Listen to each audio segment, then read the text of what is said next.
tea, nad pole isegi kunagi näinud. Nad pole kunagi koertega näinud. Saage tuttav, see on kopra kodu. See on kopra pesa.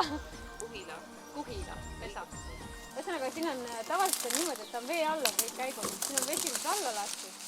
Mis me siis teeme, on see, et lastakse vesi alla, oodatakse rahulikult, kuni vesi alla läheb. Pannakse kahvad käikudele ette, koertega ülevalt. Ja siis hakatakse otsima, kus need koprad on.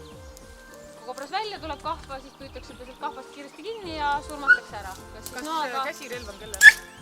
Noaga. Okei, mul on nugaga taskus. Noaga või siis püstoliga või kes kuidas, et noh, labidalt ja nuia me üldiselt väga ei. Mina ei taha labidalt. Kole.